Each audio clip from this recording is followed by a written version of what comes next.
السلام علیکم دوستو، I am Areed Saleem. Welcome to my YouTube channel novel orchard. کیسے ہیں آپ سب لوگ؟ پہلے تو I am very thankful to you کہ آپ نے یہ ناول اتنا پسند کیا اور اس کو ایک دن میں اتنا زیادہ سپورٹ کیا. اسی لیے آپ لوگوں کے پیار نے اور آپ لوگوں کی اتنی سپورٹ کی وجہ سے کہ میں آج دوبارہ میں نے اپنا ٹائم نکالا ہے. کیونکہ جیسے میں نے آپ کو بتایا تھا سب کو کہ میرے ایگزامس ہیں اس منڈے سے سٹارٹ ہو رہے ہیں، تو بہت مشکل ہوا ہوگا ٹائم نکالنا. لیکن ابھی بھی میں نے کہا کہ سب ویٹ کر رہے ہوں گے تو ریڈرز کو ویٹ کروانا اچھا نہیں لگتا، لسنرز کو. تو چلیں آج ہم سٹارٹ کریں گے چلو چاہت نبھائیں ہم، written by Saba school, episode number 2.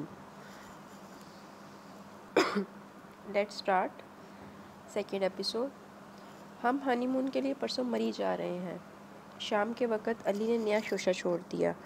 میں مری نہیں جاؤں گی، وہ پریشان ہو کر بولی. ادھر بچنا ہی مشکل ہو رہا ہے تو ادھر ہنی مون ٹرپ میں کہاں بچ پائے گی وہ اس کی شوخیوں، شرارتوں اور گستاخیوں سے. تو اور کہاں جاؤ گی؟ کہیں بھی نہیں، وہ بالوں میں برش پھیرتے ہوئے بولی. آپ سب کچھ جانتے ہوئے بھی تم کیا سمجھتی ہو کہ میں یہ 2 ماہ ضائع کر دوں گا اور اس کے بعد تمہیں آزاد کر دوں گا؟ علی نے اس کے قریب آ کر بہت تیز اور بارعب لہجے میں کہا تو وہ نظریں جھکا کر آہستگی سے بولی. پپا سے آپ کی یہی ڈیل ہوئی تھی؟ یہ رشتے ہیں بی بی، ڈیل بزنس میں ہوتی ہے. تمہارے مما پاپا تمہاری شادی اپنے دولت مند بھانجے سے کرنا چاہتے ہیں. کیا بہت خوبصورت ہے تمہارا کزن عاصم؟ علی نے اس کے ہاتھ سے ہیئر برش لے کر بہت کاٹدار لہجے میں پوچھا، مگر وہ خاموش رہی. میں کچھ پوچھ رہا ہوں تم سے، وہ سخت لہجے میں بولا. مجھے کیا معلوم کیسا ہے عاصم؟ علی نے ایمانداری سے بتایا. میں نے اسے کبھی نہیں دیکھا. ہاں، تصویروں کی حد تک سرسری سا دیکھا ہے اور مجھے اس میں انٹرسٹ نہیں ہے. لیکن تمہارے مما پاپا کو تو وہ بہت پسند ہے. علی نہ جانے کیا کہلوانا چاہ رہا تھا اس سے. ظاہر ہے ان کا بھانجا ہے عاصم، اس نے سپاٹ لہجے میں کہا. انہیں تو پسند ہوگا ہی، تمہارا بھی تو کزن ہے وہ. علی نے برش میز پر رکھ دیا، نظریں اس کے چہرے پر مرکوز تھی. تو آپ کیا چاہتے ہیں کہ میں ساری دنیا میں اعلان کراؤں کہ مسٹر عاصم میرے کزن ہے؟ وہ پہلی بار اتنے غصیلے لہجے میں بولی تھی. علی مسکراتے ہوئے بولا. میں صرف یہ جاننا چاہتا ہوں کہ تم اس میں کس حد تک انوالو ہو. کتنے شکی مزاج اور تنگ ذہن ہوتے ہیں آپ مرد. جب میں آپ کو بتا چکی ہوں کہ میں عاصم سے کبھی نہیں ملی اور نہ ہی مجھے اس میں کوئی انٹرسٹ ہے، تو پھر آپ بار بار یہ سوال کیوں پوچھ رہے ہیں؟ شاید آپ کو میرے کردار پر شبہ ہے. مسٹر علی، نفرت ہے مجھے آپ سے اور ان سب مردوں سے جن میں شک کرنے کی عادت ہے. میں اگر کہیں انوالو ہوتی تو آپ سے کسی صورت بھی شادی نہ کرتی. ایسی ہی مجبوری ہوتی تو اپنے پسند کے آدمی سے شادی کر لیتی یا ملک سے باہر چلی جاتی، یا کم از کم آپ سے شادی کے بعد اپنی پرانی پسند کو فراموش کر دیتی. لیکن میرے دل پر کسی کا عکس نہیں پڑا. میری روح، میرا جسم پاک صاف ہے. انچھوئی کلی آپ کے دامن میں آ گری ہے اور آپ خود اپنی باتوں سے، اپنے ہاتھوں سے اسے مسل دینا چاہتے ہیں. I hate you mister Ali, I hate you. وہ غصے سے بولتی چلی گئی اور آخر میں دونوں ہاتھوں میں منہ چھپا کر پھوٹ پھوٹ کر رونے لگی. علی کا دل تڑپنے لگا. وہ تو مذاق کر رہا تھا، اس کے دل کا حال جاننا چاہتا تھا کہ وہ اس کے بارے میں، اس رشتے کے بارے میں کیا سوچ رہی ہے. لیکن وار الٹا ہو گیا تھا. وہ خود ہی شرمندہ ہو گیا اور اسے شانوں سے تھام کر اپنے اندر سمیٹتے ہوئے ندامت آمیز لہجے میں بولا. آئی ایم سوری اینی، میں تم پر، تمہارے کردار پر شک نہیں کر رہا تھا. میں تو صرف اپنے حصے کی محبت تمہارے اندر تلاش کرنے کی کوشش کر رہا تھا. اینی، میں محبت اور اپنائیت کا ترسا ہوا شخص ہوں. تمہیں پا کر مجھے ان جذبوں کا شدت سے احساس ہوا ہے اور میرا دل چاہتا ہے کہ میں نے آج تک جو محبتیں جمع کر کے رکھی ہوئی تھیں وہ سب میں تم پر نچھاور کر دوں اور تمہاری محبت سے اپنا دامن بھر لوں. میرا مقصد تمہیں ہرٹ کرنا نہیں تھا. آپ کا مقصد بھی نہیں ہے جو آپ کہہ رہے ہیں. وہ اس کے بازوؤں کے حصار سے نکلتے ہوئے بھیگتے لہجے میں بولی تو اس نے مسکراتے ہوئے کہا. اب ایسا تو نہ کہو، اس پر تو میرا پورا اور جائز حق ہے. تو آپ پپا سے صاف بات کریں. میں اس طرح تو آپ کے ساتھ نہیں رہ سکتی. پپا نے بھی غلطی کی، صرف نکاح کر دیتے، رخصتی ضرور کرنی تھی. وہ اپنے آنسو صاف کرتے ہوئے بھیگی آواز میں بولی. اس میں بھی کوئی بہتری ہوگی، وہ شوخی سے مسکراتے ہوئے بولا. آپ کی ہوگی، میری کیا بہتری ہو سکتی ہے، وہ چڑھ کر بولی. ارے ذرا ٹھنڈے دل و دماغ سے سوچو، شاید تمہیں اپنے لیے بھی بہتری نظر آئے. مجھے گھر جانا ہے. وہ اسپاٹ لہجے میں بولی۔ تو یہ کیا دفتر ہے؟ وہ مسکرایا۔ میں پاپا کے گھر جانا چاہتی ہوں۔ 2 مہینے بعد جانا، میں خود لے کر جاؤں گا۔ ابھی تو تم میرے لیے اچھی سی کافی بنا کر لاؤ۔ وہ مسکراتے ہوئے بڑے آرام و اطمینان سے بولا۔ کیا؟ وہ غصیلے اور طنزیہ لہجے میں بولی۔ میں کافی بناؤں اور وہ بھی تمہارے لیے؟ میں بدتمیزی برداشت نہیں کرتا، بہت نرمی برت ہوں تمہارے ساتھ۔ جاؤ جا کر کافی بنا کر لاؤ ورنہ۔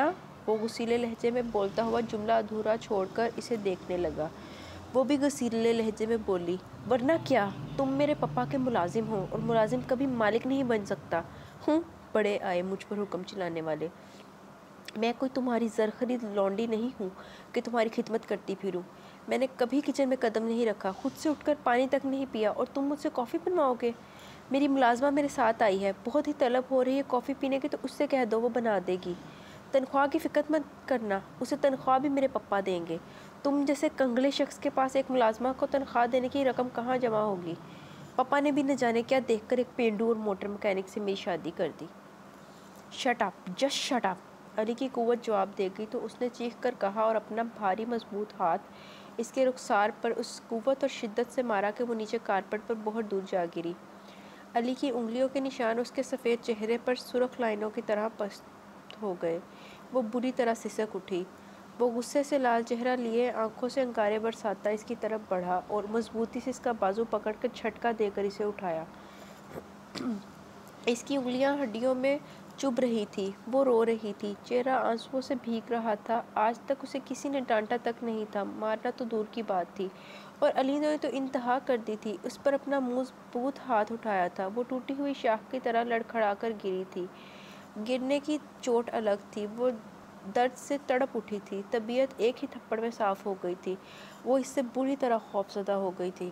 دوبارہ اگر تم نے اس قسم کی بدتمیزی کی اور بد زبانی کی تو میں زبان کاٹ دوں گا تمہاری۔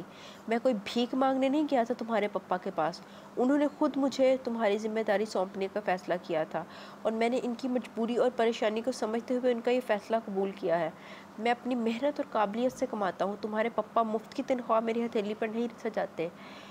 میں نے اپنی محنت سے یہ مقام حاصل کیا ہے، اور بہت ہے یہ سب میرے لیے۔ بہت امیر ہوں میں تمہارے پپا سے، تمہاری ملازمہ کی تنخواہ بھی دے سکتا ہوں، لیکن نہیں، اب میں تمہیں اس گستاخی اور بدتمیزی کی سزا ضرور دوں گا۔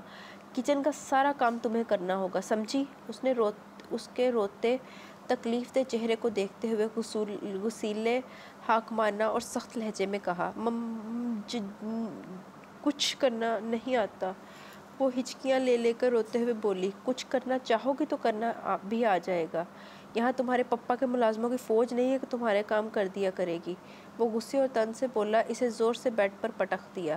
اس کی چیخ نکل گئی اور بیڈ پر اوندھے منہ لیٹی وہ بلک بلک کر رونے لگی۔ وہ غصے سے اسے دیکھتا کمرے سے باہر نکل گیا اور نسرین کو آواز دی۔ نسرین، ادھر آؤ۔ جی صاحب۔ وہ کچن سے دوڑی چلی آئی۔ کتنی تنخواہ دیتے ہیں تمہارے صاحب تمہیں؟ اس نے نرم لہجے میں پوچھا۔ وہ اسے اپنی اور اینی کی جھڑپ کی بھنک بھی نہیں پڑنے دینا چاہتا تھا۔ جی وہ 1000 روپے اور روٹی کپڑا بھی دیتے ہیں، نسرین نے بتایا۔ اس مہینے سے تنخواہ مجھ سے لینا، یہ سب تمہیں یہاں بھی ملے گا، وہ اسپاٹ لہجے میں اس نے کہا۔ ٹھیک ہے صاحب جی۔ وہ جانے کے لیے مڑی۔ سنو، اس نے پکارا۔ جی صاحب جی۔ وہ واپس پلٹی اور اس نے سنجیدہ لہجے میں کہا، اپنی بی بی صاحبہ کو بھی کچن کا کام سکھا دو، انہیں بھی کچھ گھرداری آنی چاہیے۔ لیکن صاحب جی، اینی بی بی نے تو کبھی کچن میں گئی ہی نہیں، انہیں تو چائے پکانی بھی نہیں آتی، اس نے حیران ہو کر اسے دیکھتے ہوئے بتایا۔ اسی لیے کہہ رہا ہوں کہ جب تم کام کیا کرو تو اینی بی بی کو بھی اپنے ساتھ لگا لیا کرو، تاکہ انہیں بھی کچھ پکانا آ جائے، علی نے اس سنجیدگی سے کہا۔ ٹھیک ہے صاحب جی، نسرین نے کہا اور کچن میں چلی گئی، اور وہ بالکنی میں کھڑا ہوا۔ غصے سے اس کا پورا وجود جل رہا تھا۔ کافی دیر وہ وہاں کھڑا رہا، پھر واپس نیچے آ کر ٹھنڈے پانی کا گلاس پینے کے بعد لاؤنج میں ٹی وی آن کر کے بیٹھ گیا۔ ٹی وی پر کوئی ڈرامہ آ رہا تھا۔ وہ صوفے کی پشت پر ٹیک لگا کر بیٹھ گیا، نظریں ٹی وی پر مرکوز تھیں اور دھیان کہیں اور اٹکا ہوا تھا۔ اس نے اپنے دائیں ہاتھ کو دیکھا جو اینی کے نرم ملائم دودھیا گال پر تباہی مچا چکا تھا۔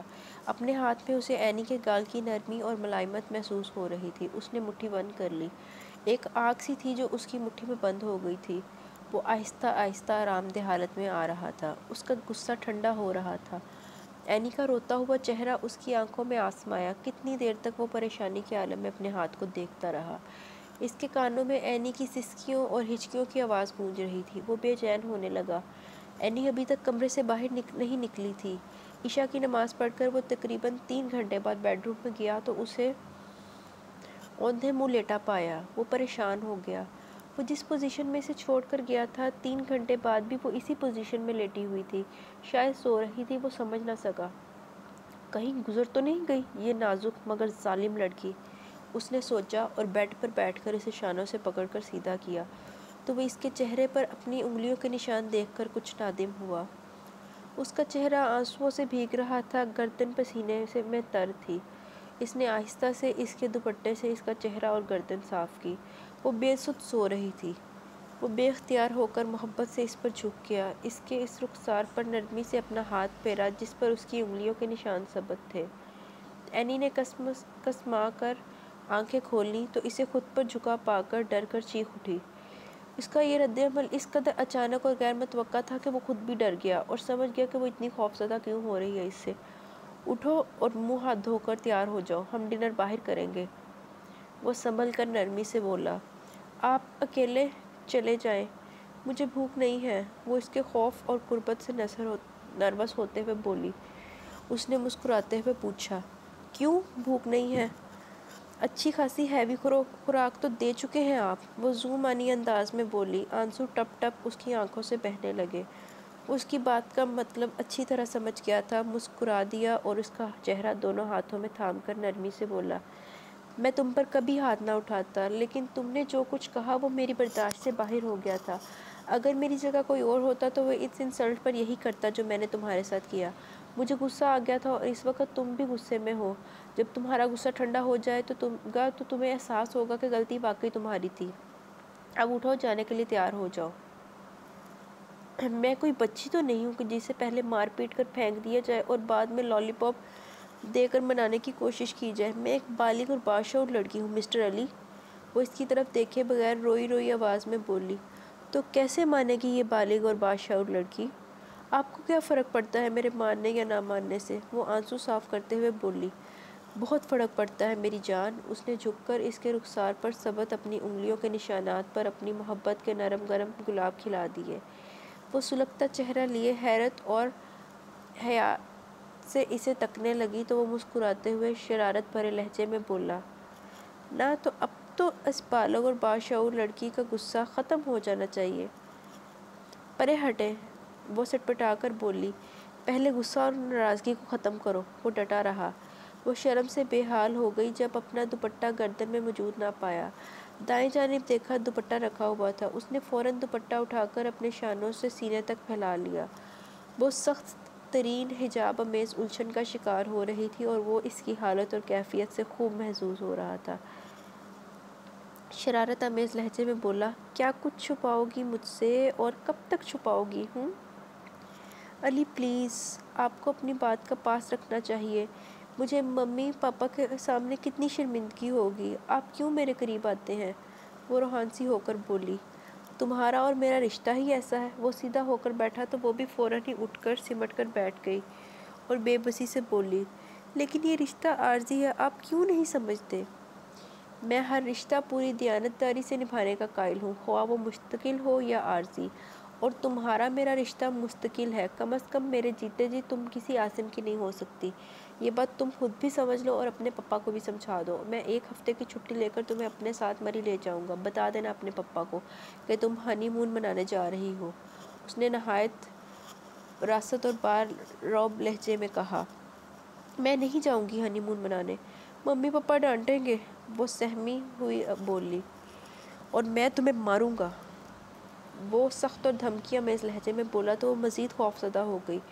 وہ اسے خود سے یوں ڈرتا دیکھ کر مسکرا دیا۔ اس نے 2-1 بار اسے کمپنی کے ملازمین کو خوب ہدایات جاری کرتے سنا تھا، خاصے رعب سے بات کرتی تھی وہ، لیکن وہ اس ایک مرد سے کتنی ڈری اور سہمی ہوئی تھی۔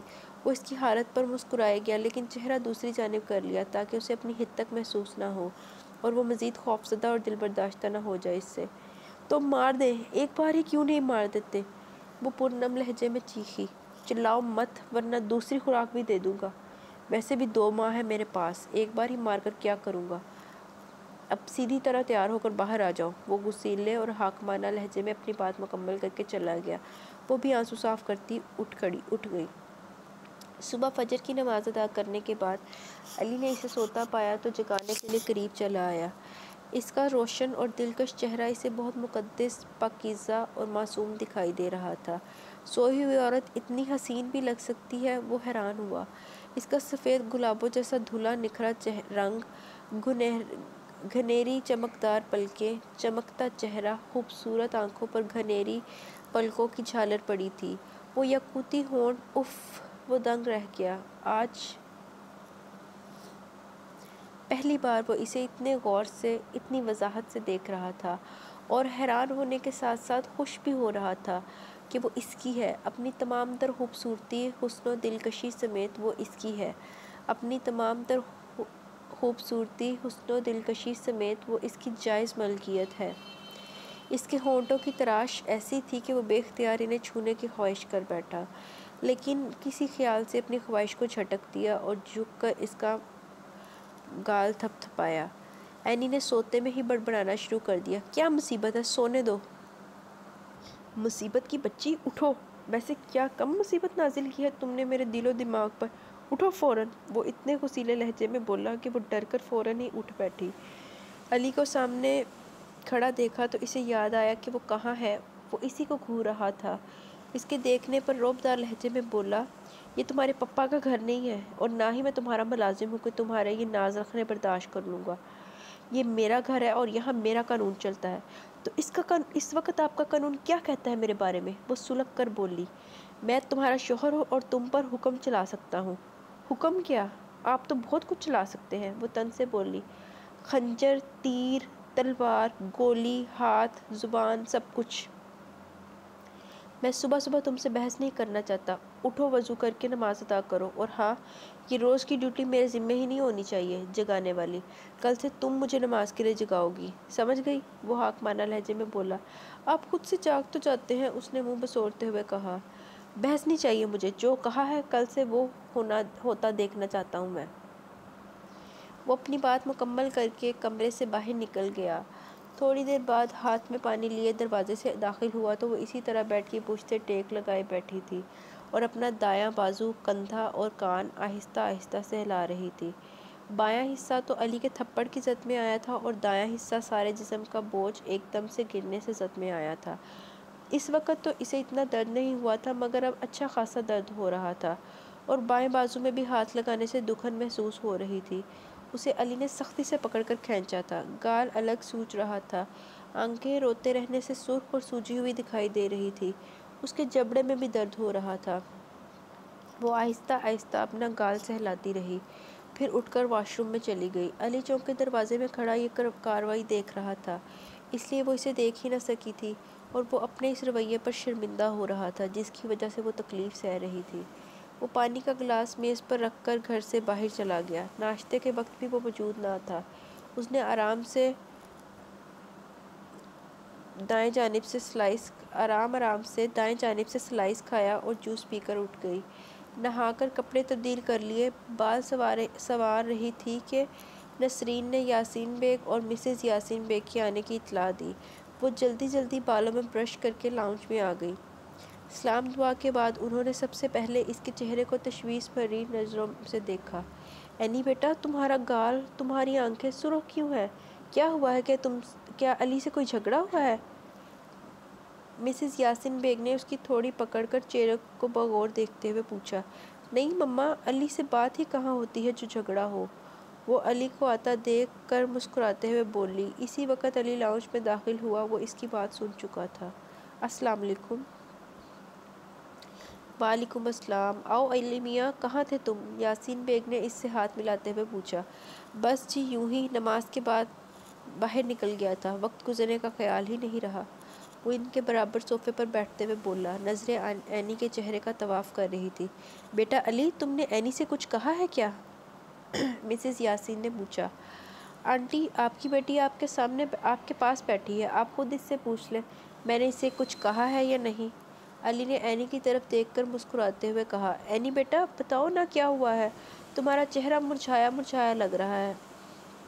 مسز یاسین نے اسے ممتا بھری نظروں سے دیکھتے ہوئے پوچھا تو وہ مسکراتے ہوئے بولی، مما دراصل کل شام میں واش روم میں پھسل گئی تھی، بہت چوٹ لگی تھی، رو رو کر میں نے علی کو بھی پریشان کر دیا۔ اس نے بڑی خوبصورتی سے کہانی گھڑی تھی۔ علی حیرت سے اسے دیکھ رہا تھا اور دل ہی دل میں شرمندہ بھی ہو رہا تھا۔ تو بیٹا جان ہمیں فون کر دیا ہوتا، ہم آ جاتے، یاسین بیگ نے شفقت سے سرشار لہجے میں کہا تو وہ ہنس کر بولی، پپا جانی آپ وہ ڈاکٹر تھوڑی ہیں جو میں آپ کو فون کر کے زحمت دیتی، چوٹ لگنے پر تو ڈاکٹر کو کال کیا جاتا ہے نا۔ تو علی نے فوراً ڈاکٹر کو فون کر کے بلا لیا تھا اور اب بھی یہ ڈاکٹر کو ہی چھوڑنے گئے تھے۔ آپ کو اس لیے نہیں بتا رہے تھے کہ آپ پریشان نہ ہو جائیں، لیکن میرے چہرے پر میری تکلیف نمایاں تھی جو آپ دونوں نے محسوس کر لی اور مجھے مجبوراً آپ کو اصل بات بتانا پڑی، بس اتنی سی بات تھی۔ اب تو کافی بہتر ہوں میں۔ جانے کیوں میں آپ کی برائی، آپ کی اصلیت انہیں نہیں بتانا چاہتی، اس نے دل میں علی سے کہا۔ اوہ بیٹا ایسا کرو کہ تم ہمارے ساتھ گھر چلو، مسز یاسین بیگ نے اسے پیار کرتے ہوئے کہا تو اس نے بے اختیار علی کی طرف دیکھا۔ اس کا چہرہ اسے ایک دم سے اداس دکھائی دینے لگا، یا شاید اس کا وہم تھا۔ وہ خود اسے چھوڑ کر جانا نہیں چاہتی تھی، اس لیے بہانہ سوچنے لگی اور پھر مسز یاسین بیگ کے شانے پر اپنا سر رکھ کر لاڈ سے بولی، نہیں مما میرا کہیں بھی جانے کو دل نہیں چاہ رہا، میں ادھر ہی آرام کروں گی۔ اوکے بیٹا جیسے تمہاری مرضی، مسز یاسین نے اسے تھپک کر کہا تو وہ مطمئن ہو کر مسکرا دی۔ تو ہم چلتے ہیں اب۔ علی تم اینی کا خیال رکھنا، یہ ہماری نازو پلی بیٹی ہے، اسے کوئی تکلیف نہ ہونے دینا، یاسین بیگ نے کھڑے ہو کر کہا تو وہ بھی کھڑا ہو گیا اور مسکراتے ہوئے بولا، آپ بے فکر رہیے سر، یہ میری ذمہ داری ہی نہیں میری بیوی بھی ہے، لیکن صرف 2 ماہ کے لیے، یاسین بیگ نے یاد دلایا۔ جی 2 ماہ کے لیے، وہ مسکرا کر بولا۔ وہ دونوں وہاں سے چلے گئے تو اینی بیڈ روم میں گئی اور وہ لاؤنج میں ٹہلنے لگا۔ اینی کا یہ رویہ اس کی سمجھ سے باہر تھا۔ اتنی نازو زم میں پلی بڑی لڑکی، آرام و آسائش اور محبتوں سے بھرپور ماحول میں رہنے والی، نازک مزاج اور پھولوں جیسے وجود کی مالک اینی علی، جسے کبھی کسی نے ڈانٹا تک نہیں تھا، جس کے بدن پر کسی نے ہلکی سی خراش تک نہیں آنے دی، اتنی بڑی تکلیف اتنی آسانی سے اپنے کھاتے میں لکھوا گئی۔ اینی تم نے اتنی بڑی بات ہضم کیسے کر لی؟ تمہیں تو میرے تھپڑ کے بعد اس گھر سے چلے جانا چاہیے تھا، اپنے مما پاپا کو سب کچھ بتا دینا چاہیے تھا، آخر تم یہ بات کیوں پی گئی؟ وہ حیرت سے سوچ رہا تھا اور اس کا ممنون بھی ہو رہا تھا کہ اس نے اسے یاسین بیگ اور مسز یاسین بیگ کے سامنے شرمندہ ہونے سے بچا لیا تھا۔ اس نے ایسا کیوں کیا تھا، وہ یہ جاننے کے لیے اس کے پاس بیڈ روم میں ہی چلا آیا۔ وہ رسالہ پڑھ رہی تھی، اس نے پوچھا، تم نے اپنے مما پاپا کو اصل بات کیوں نہیں بتائی؟ کون سی اصل بات؟ وہ رسالہ دیکھتے ہوئے انجانے پن سے بولی، یہی کہ تمہیں چوٹ میرے تشدد کرنے سے لگی تھی، کیوں نہیں بتایا تم نے انہیں؟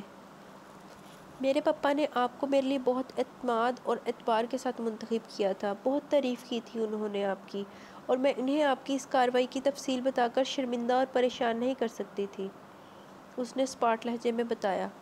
تم نے تو مجھے بھی شرمندہ ہونے سے بچا لیا، تھینک یو اینی، وہ اس کے پاس بیٹھتے ہوئے بولا تو وہ ایک دم تیزی سے دور ہٹ گئی۔ وہ ہنس پڑا اور پھر بولا، تم جتنا مجھ سے دور بھاگو گی میں اتنا ہی تمہارے قریب آ جاؤں گا، اتنا قریب کہ خود تمہارے لیے مجھ سے علیحدگی اختیار کرنا ناممکن ہو جائے گا۔ تو آپ جان بوجھ کر مجھے تنگ کر رہے ہیں، وہ حیا سے تپ کر بولی۔ تم اسے تنگ کرنا سمجھتی ہو تو یوں ہی صحیح، لیکن تم میری بیوی ہو، یہ بات تم اپنے ذہن میں رکھنا اور بتا دینا اپنے پپا کو بھی۔ وہ پھر سے بارعب لہجے میں بولا، پلیز علی رحم کرے مجھ پر، وہ رسالہ ایک طرف رکھ کر بے بسی سے بولی، رحم ہی تو کر رہا ہوں تم پر، وہ وارفتگی سے اسے دیکھتے ہوئے بولا، اگر اس سارے معاملے میں تمہارے پپا کی مرضی شامل نہ ہوتی تو تم اس طرح مجھ سے کتراتی اور نہ ہی تمہاری محبت اور قربت کے لیے ترستا۔ تو انکار کر دیا ہوتا پپا کو، وہ اسپاٹ لہجے میں بولی، مجھے کیوں الجھن میں مبتلا کر دیا ہے؟ تمہیں دیکھے بغیر بہت نیک نیتی سے تمہیں اپنانے کا اقرار کر لیا تھا، مجھے کیا خبر تھی کہ خدا نے مجھے اتنا حسین تحفہ اس کے بدلے میں دینا تھا، جبھی تو میرا دل بے ایمان ہو گیا۔ اب انکار اور فرار ناممکن ہے، یہ رشتہ ہے، کوئی نوکری نہیں ہے کہ 2 ماہ کی مدت کے بعد ختم کر دی جائے۔ میرا ارادہ تمہیں ہمیشہ کے لیے زاہد قریشی اور اس جیسے دوسرے لوگوں سے بچا کر اور چھپا کر رکھنے کا ہے۔ آپ پپا کو نہیں جانتے، وہ بہت بری طرح پیش آئیں گے آپ سے، اس نے اسے ڈرانے کی کوشش کی تو وہ ہنس کر بولا، اور پھر میں تمہارے ساتھ بہت بری طرح پیش آؤں گا؟ بزدل عام مردوں جیسے گھٹیا ارادے ہوں، وہ بڑبڑائی۔ وہ سن رہا تھا مگر اس بار غصے میں نہیں آیا بلکہ کہکا لگا کر ہنس پڑا۔ ہاں تو یاسین بیگ، پھر کیا سوچا تم نے؟ آج اتوار ہے۔ زاہد قریشی اپنے پرپوزل کے جواب کے لیے ان کے روبرو ان کے ڈرائنگ روم میں موجود تھا۔ زاہد صاحب، میں نے آپ کو اس روز بھی بتایا تھا کہ ایسا ناممکن ہے، آپ کوئی اور کام بتائیے، یاسین بیگ نے سنجیدگی سے کہا۔ مسز یاسین بیگ بھی ان کے برابر میں بیٹھی ہوئی تھی اور دل ہی دل میں زاہد قریشی کو کوس رہی تھی۔ کوئی اور کام نہیں یاسین بیگ، صرف یہی کام۔ آخر تمہاری بیٹی ہے اینی، اور تمہیں اس کی زندگی کا فیصلہ کرنے کا اختیار ہے، پھر یہ کیسے ناممکن ہے؟ زاہد قریشی نے سنجیدگی سے کہا۔ یہ اس لیے ناممکن ہے کہ اینی کی شادی ہو چکی ہے۔ واٹ؟ زاہد قریشی کے سر پر جیسے بم پھٹا تھا، پوری طرح اچھل کر بولا، لیکن وہ شادی شدہ تو نہیں لگتی۔ آپ بھی تو شادی کی عمر کے نہیں لگتے، مسز یاسین بیگ نے طنز سے کہا۔ مرد کے لیے شادی اور عمر کی کوئی قید نہیں ہوتی، وہ بجائے شرمندہ ہونے کے بڑی ڈھٹائی سے بولا۔ ٹھیک ہے، لیکن ہماری بیٹی کی شادی ہو چکی ہے اور وہ اپنے شوہر کے ساتھ اپنے گھر میں ہے۔ اس روز وہ یہاں رہنے کے لیے آئی ہوئی تھی اور آپ کی خواہش جان کر فوراً ہی واپس چلے گی، مسز یاسین بیگ نے سنجیدگی سے بتایا۔ میں نہیں مانتا، اور غصے سے بولا۔ کیا ثبوت ہے تم اپنی بیٹی کی شادی کر چکے ہو؟ ثبوت کے لیے آپ اس کے گھر اس کے شوہر سے مل کر یا نکاح نامہ دیکھ کر اپنی تسلی کر سکتے ہیں، اور اگر آپ کہیں تو ہم آپ کو اس کی شادی کی تصاویر کا البم بھی دکھا سکتے ہیں، یاسین بیگ نے نہایت سنجیدگی سے کہا۔ دکھاؤ، کہاں ہے البم؟ میں لے کر آتی ہوں۔ مسز یاسین بیگ اٹھ کر بیڈ روم میں چلی گئی تو زاہد قریشی غصے اور شکست و شرمندگی کے عالم میں ڈرائنگ روم میں ٹہلنے لگا۔ یہ لیجئے، غور سے دیکھ لیں، یہ اینی اور اس کے شوہر کی شادی کی تصاویر ہیں۔ مسز یاسین بیگ نے البم کھول کر اس کے سامنے کر دی اور جوں جوں تصاویر دیکھتا گیا شکست کے احساس سے اس کا چہرہ سرخ ہوتا گیا۔ اینی کی علی کے ساتھ شادی کی تصاویر کے علاوہ اور بھی تصاویر تھی، وہ تصویر جو انہوں نے یاسین بیگ کے کہنے پر 2 دن پہلے خصوصی پوز بنوا کر ان کے اور اپنے گھر میں کھنچوائی تھی۔ تصویروں میں وہ دونوں بہت خوش رنگ رہے تھے۔ دیکھ لوں گا میں، زاہد قریشی نے البم غصے میں آ کر صوفے پر پھینک دیا۔ دیکھ تو آپ چکے ہیں، اب اور کیا دیکھیں گے؟ ہماری بیٹی ہے اینی، ہم اس کی زندگی کا فیصلہ کرنے کا اختیار رکھتے ہیں، اور ہم نے بہت سوچ سمجھ کر علی سے اینی کی شادی کی تھی، یاسین بیگ نے سنجیدہ اور پورا اعتماد لہجے میں کہا۔ زاہد صاحب، آپ کے لیے ہم کوئی اور لڑکی ڈھونڈ سکتے ہیں، آپ نے آنے میں بہت دیر کر دی، ورنہ شاید آپ کی قسمت اینی کے ساتھ جاگ جاتی، مسز یاسین نے مصنوعی تعصب کا اظہار کرتے ہوئے کہا تو وہ اس سے مزید رکنا محال ہو گیا اور وہ غصے میں تیزی سے باہر نکل گیا۔ یا اللہ، تیرا شکر ہے یہ بڈھا بھوت تو ٹلا، مسز یاسین بے خوشی سے بولی۔ شکر ہے، اب تم انجم آپا سے فون پر معلوم کر لو کہ وہ کب پاکستان آ رہی ہیں، تاکہ عاصم اور اینی کی بات شروع کی جا سکے، یاسین بیگ نے مسکراتے ہوئے کہا۔ یاسین، کہیں عاصم انکار نہ کر دے یا علی اپنی اینی کو چھوڑنے پر آمادہ نہ ہوا تو کیا ہوگا؟ مسز یاسین بیگ کے اندیشوں میں گھر کر کہا تو وہ گویا ہوئے، علی میری بات ضرور مانے گا اور عاصم اور اینی ایک دوسرے کو دیکھ لیں گے، جان لیں گے، پھر ہی حتمی فیصلہ ہوگا۔ اینی نے تو عاصم کو صرف تصویروں میں ہی دیکھا ہے، اور یہ شادی تو ہم نے بہت مجبوری میں کی ہے، عاصم اور انجم آپا سمجھ جائیں گے، اور علی اور اینی کی شادی تو محض پیپر میرج ہے، عملاً وہ ایک دوسرے کے لیے اجنبی ہیں۔ وہ شخص مہمان بن کر علی کے گھر رہ رہی ہے، اور میرا خیال ہے کہ میں اسے گھر لے آتا ہوں۔ اب تو بات کلیئر ہو ہی گئی ہے، اب کیا کرے گا؟ زاہد قریشی اپنا سا منہ لے کر چلا گیا۔ نہیں یاسین، میرے خیال میں ابھی اینی کو کچھ دن علی کے ہاں ہی رہنے دے، کیا خبر زاہد قریشی تصدیق کے لیے وہاں پہنچ جائے یا دوبارہ یہاں آ جائے اور اینی کو یہاں پا کر وہاں نہ پا کر شک میں پڑ جائے اور بنی بنائی بات بگڑ جائے، مسز یاسین بیگ نے سمجھداری سے کہا۔ بات تو تمہاری درست ہے، چلو ٹھیک ہے، ایسا ہی کر لیتے ہیں، یاسین بیگ نے سوچتے ہوئے کہا اور مطمئن ہو گئے۔ نسرین، مجھے چائے پکانا تو سکھا دو، اور روٹی کیسے پکاتی ہو تم؟ مجھے بھی سکھا دو پلیز۔ اینی نے شاید پہلی بار کچن میں قدم رکھا تھا، وہ بھی علی کے خوف سے، کیونکہ اس نے اسے رات باتوں باتوں میں کہا تھا اچھی بیویاں اپنے شوہروں کے دل جیتنے کے لیے ان کے معدے کا خیال رکھتی ہیں، تم روزانہ نہ صحیح کم از کم ہفتے میں ایک بار تو اپنے شوہر کو اپنے ہاتھ سے کھانا پکا کر کھلا ہی سکتی ہو۔ مجھے کوکنگ نہیں آتی، اس نے جواب دیا تھا، تو اس نے سنجیدگی سے کہا تو نسرین سے سیکھ لو، میں نے اسے کہہ دیا ہے، عجیب لڑکی ہو تم، تمہیں چائے بھی تک پکانا نہیں آتی۔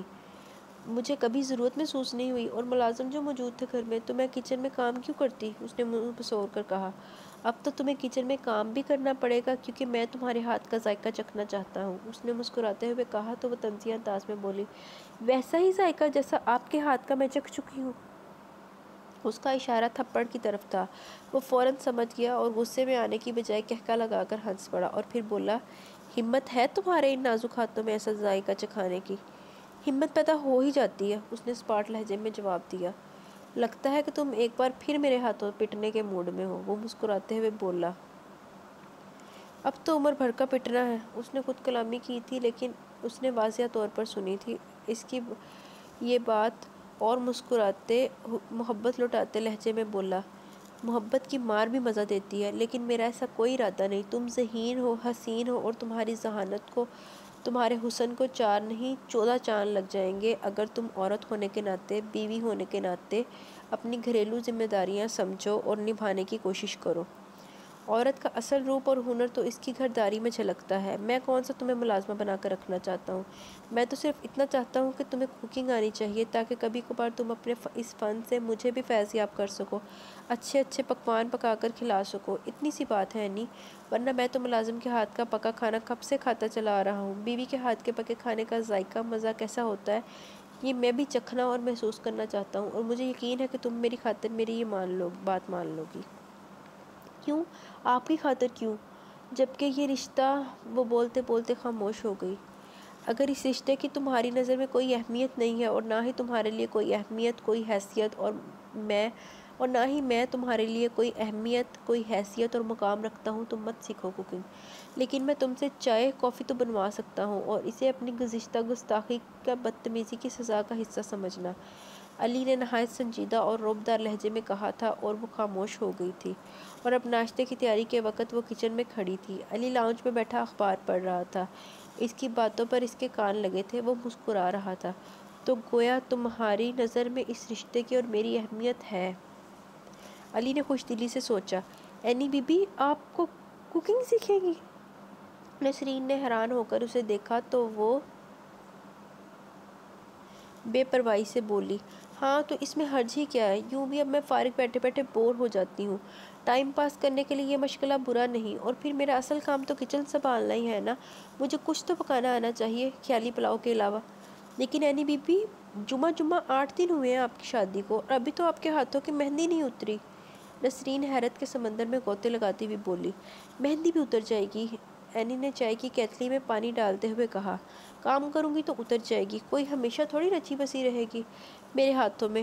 تم مجھے سب سے پہلے چائے پکانا سکھاؤ۔ کتنی شرمندگی کی بات ہے کہ میں اپنے شوہر کو 1 کپ چائے بھی خود سے بنا کر پیش نہیں کر سکتی، اور چائے کے بعد مجھے تم روٹی بنانا سکھانا، آہستہ آہستہ میں سیکھ ہی جاؤں گی۔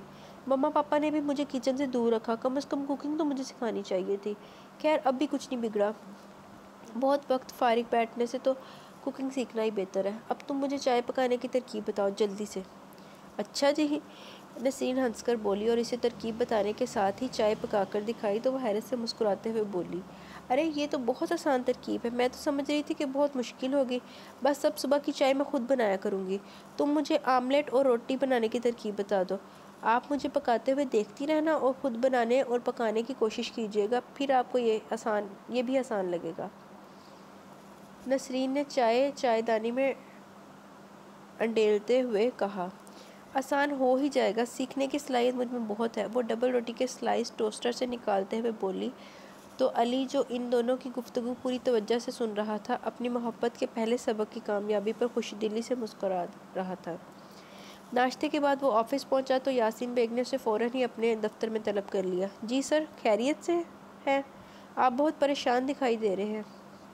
علی نے ان کے چہرے پر پھیلے پریشان کن تاثرات کو دیکھتے ہوئے پوچھا تو انہوں نے ایک کاغذ اس کے سامنے میز پر رکھ دیا اور فکرمند لہجے میں بولے، یہ نوٹس ہے 3 کروڑ کا قرض جو میں نے اس کمپنی کے قیام کے لیے لیا تھا، بعد میں معاف کروا لیا تھا، لیکن اب زاہد قریشی نے اینی والے معاملے میں منہ کی کھانے کے بعد یہ فائل دوبارہ اوپن کرا دی ہے، ہمیں 3 کروڑ فوری طور پر ادا کرنے کا حکم دیا گیا ہے، بصورت دیگر سزا، قید، جرمانہ، جائیداد ضبطی ہمارا راستہ تک رہی ہے۔ اب تم بتاؤ کہ ہمیں کیا کرنا چاہیے؟ سر میرا مشورہ یہی ہے کہ آپ قرضہ واپس کر دیں، کیونکہ گورنمنٹ نے قرض ناہندگان کی لسٹیں جاری کرنے کا آرڈر دے دیا ہے اور قرض ناہندگان کی سخت سزا تجویز کی ہے۔ اس سے پہلے کہ آپ کو کورٹ تک جانا پڑے یا قرض ناہندگان کی لسٹ میں آپ کا نام آئے، آپ کو قرض فوراً ادا کر دیجیے اور ٹیکس کی فائلز بھی منگوا کر چیک کیجیے۔ جتنا ٹیکس بنتا ہے اسے ادا کرنے کا اہتمام کیجیے، ورنہ زاہد قریشی آپ کو پوری طرح پھنسوا سکتا ہے، اور اگر اس نے فائلز اوپر پہنچا دی تو آپ کو اپنی کمپنی سے بھی ہاتھ دھونا پڑ جائیں گے۔ حکومت سب کچھ ضبط کر لے گی۔ علی نے ان کی بات سننے اور نوٹس پڑھنے کے بعد پوری سنجیدگی سے انہیں اپنی سمجھ کے مطابق مشورہ دیا۔ وہ اس کی بات سمجھتے ہوئے بولے، لیکن علی، اس طرح تو ہم دیوالیہ ہو جائیں گے۔ یہ سب ملا کر تقریباً 4.5 کروڑ بنتے ہیں۔ اگر ہم یہ رقم اپنے اکاؤنٹ سے نکلوا کر حکومت کے اکاؤنٹس میں منتقل کر دیں گے تو ہم کنگال ہو جائیں گے۔ سر، دولت کا ہاتھ سے نکل جانا کوئی بڑی بات نہیں، مگر عزت کا چلے جانا بہت بڑی اور تکلیف دہ بات ہے۔ اس لیے بہتر یہی کہ آپ پہلے اپنی اور اپنی کمپنی کی عزت بچائیں۔ شہرت ماشاءاللہ بہت اچھی ہے، کمپنی کی ساکھ پر انشاءاللہ کوئی فرق نہیں آئے گا۔ ہمارا کام تو چل ہی رہا ہے، اور جتنی رقم اس وقت کمپنی کے اکاؤنٹس میں موجود ہے وہ ادا کرنے کے بعد ہم وقتی طور پر غیر متوازن ضرور ہو جائیں گے، لیکن بالکل دیوالیہ نہیں ہوں گے۔ ہم بھروسے پر بزنس کرتے ہیں، اگر کمی پیشی ہوگی تو ہم اپنے اکاؤنٹ سے تعاون کی درخواست کر سکتے ہیں۔ کمپنی کے ورکرز بھی انشاءاللہ ہمارا ساتھ دیں گے۔ علی نے بہت سنجیدگی اور دانشمندی سے کہا تو وہ رنجیدہ لہجے میں بولے، ٹھیک ہے علی، جیسے تم مناسب سمجھتے ہو ویسے ہی کرو۔ میں یہ کیس تمہارے سپرد کر رہا ہوں، جہاں بھی دستخط چاہیے ہو مجھے بتا دینا۔ تم یہ قرض ادا کر دو اور ٹیکس وغیرہ کے گوشوارے بھی چیک کر لینا۔ اس کمبخت زاہد قریشی نے مجھے بلیک میل کرنے کے لیے ایک ایک دستاویز سنبھال کر رکھی ہوئی تھی، اور اب سامنے لے آئے اپنی گندی سوچ کے ساتھ۔ آپ فکر نہ کیجیے سر، میں یہ معاملات ہینڈل کر لوں گا، مگر سر آپ کو آئندہ احتیاط سے کام لینا ہوگا۔ لیکن اس ملک کا حق ہے، امیر لوگوں کو ایمانداری سے ٹیکس ادا کرنا چاہیے اور قرض بھی واپس لوٹانا چاہیے، تاکہ غریب عوام کو بھی ان کا حق مل سکے اور ملک ترقی کی شاہراہ پر گامزن ہو سکے۔ ہمارے ہاں اثر و رسوخ والے تو کروڑوں کے قرضے لے کر معاف کرا لیتے ہیں، مگر ایک غریب آدمی کو اول تو کوئی قرضہ دیتا ہی نہیں ہے، بالفرض دے بھی دے تو اس کی واپسی اس کے لیے عذاب بنا دی جاتی ہے۔ سر، اس ملک کو قرض خواروں اور ٹیکس چوروں کی نہیں، ایمانداروں اور دیانتداروں کی ضرورت ہے۔ آئی ہوپ آپ میری بات سمجھ گئے ہوں گے۔ بہت اچھی طرح سمجھ گیا ہوں علی، وہ شرمندگی سے بولے۔ اب تم مجھے مزید شرمندہ تو نہ کرو، اس کیس کو ہینڈل کرو جو میں نے تمہارے سپرد کیا ہے۔ Okay sir. وہ نوٹس کا کاغذ اٹھا کر کھڑا ہو گیا۔ اور ہاں علی، اس کیس کا کیا خیال ہے جو ہم نے اپنی بیٹی کی صورت میں تمہارے سپرد کیا ہے؟ یاسین بیگ کو اینی کا خیال آیا تو فوراً پوچھا۔ وہ دروازے کے قریب پہنچ کر رک گیا اور مسکراتے ہوئے بولا، سر، نہ تو آپ نے وہ کیس مستقل اور مکمل طور پر میرے سپرد کیا ہے، اور نہ ہی اس کیس کی اہم رکن مکمل طور پر میری سپردگی میں آنا چاہتی ہے۔ خاصا کمپلیکیٹڈ کیس آپ نے میرے سپرد کیا ہے۔ علی، تمہارا بہت احسان ہے مجھ پر، بس عاصم لندن سے آ جائے تو اس کمپلیکیٹڈ کیس کو تم اپنی زندگی سے خارج کر دینا۔ یاسین بیگ نے سنجیدہ اور ممنون لہجے میں کہا، سر، اب ایسا تو ناممکن ہے، کیونکہ میں جو کیس ایک بار لیتا ہوں اسے مکمل طور پر ہینڈل کر کے ہی رہتا ہوں۔ علی نے ذومانی بات کی اور آفس سے نکل گیا۔ یاسین بیگ اس کی بات پر غور کرتے رہ گئے، اور اس سے پہلے کہ وہ بات کو پوری طرح سمجھ پاتے، لیکن فون کی گھنٹی نے انہیں اپنی جانب متوجہ کر لیا۔ اینی، ایک کپ چائے تو پکواؤ۔ وہ لاؤنج میں بیٹھا اسی کیس کی فائل اسٹڈی کرتے ہوئے بولا۔ اچھا، اینی نے کہا، اور وہیں بیٹھے بیٹھے نسرین کو آواز دی، جی اینی بی بی، نسرین صاحب کے لیے چائے بنا کر لاؤ۔ اچھا جی۔ وہ جانے لگی تو علی نے اسے روک لیا اور سنجیدہ لہجے میں بولا، نسرین تم جاؤ اور جو کام تم کر رہی ہو وہ کرو جا کر۔ جی بہتر صاحب۔ نسرین حکم کی تعمیل میں فوراً واپس چلی گئی۔ اینی نے حیرت سے علی کی طرف دیکھا تو وہ اس کے چہرے کو دیکھتے ہوئے بولا، تم میرے لیے چائے بنا کر لاؤ۔ وہ خاموشی سے اٹھ کر کچن کی طرف چلی گئی۔ وہ مسکراتا ہوا فائل پر جھک گیا۔ یہ لیجیے چائے۔ 10-12 منٹ کے بعد وہ چائے کا کپ لیے اس کے سامنے کھڑی تھی۔ رکھ دو۔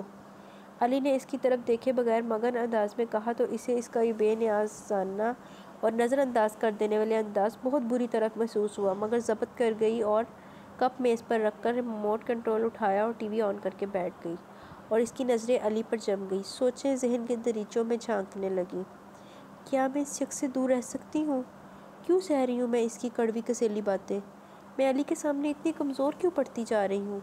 نروس کیوں ہو جاتی ہوں؟ پاپا نے کہا تھا کہ یہ رشتہ صرف 2 ماہ تک رہے گا، پھر طلاق۔ نہیں، میں طلاق نہیں لوں گی۔ علی مجھ سے محبت کرتے ہیں اور شاید میں بھی۔ وہ اس اظہار پر جھجک رہی تھی۔ یہ اعتراف اسے خود سے کرتے ہوئے بھی شرم محسوس ہو رہی تھی۔ پپا تو مجھے طلاق دلوا دیں گے۔ نہیں علی، مجھے طلاق نہیں دیں گے، اف۔ وہ بے دھیانی اور الجھن میں سوچوں میں غرق با آواز بے بسی سے بولی تو علی نے سر اٹھا کر حیرت سے اسے دیکھا۔ وہ بہت پریشان لگ رہی تھی۔ وہ اٹھ کر اس کے قریب آ بیٹھا۔ کیا ہوا اینی؟ علی نے بےتابی سے پوچھا تو اس کی آواز پر وہ چونک گئی۔ کچھ نہیں، وہ بوکھلا کر بولی۔ تم نے اف جو کیا تو میں سمجھا شاید کہیں درد ہو رہا ہے۔ وہ بڑی محبت سے بولا۔ درد نہیں، ابھی تو درد نہیں ہو رہا، وہ معصومیت سے بولی۔ وہ مسکرانے لگا۔ پہلے جو درد ہو رہا تھا وہ درد ہو گیا نا؟ علی کا اشارہ اس تھپڑ اور اس کے نیچے گرنے کے نتیجے میں لگنے والی چوٹ کی طرف تھا۔ لہجہ اتنا شیریں، شہدگی اور محبت بھرا تھا کہ وہ حیرت سے اسے دیکھنے لگی۔ دل خود بخود اس کی طرف کھینچا چلا جا رہا تھا۔ جی ہو گیا۔ اس نے اپنی دلی کیفیت سے گھبرا کر ٹی وی پر نظریں جما کر آواز کھول دی۔ میوزک کا پروگرام چل رہا تھا۔ علی نے مسکرا کر اسے دیکھا اور چائے کا کپ اٹھا کر ہونٹوں سے لگا لیا۔ وہ سہمی سہمی اور قدرے شرمندہ سی اسے دیکھنے لگی۔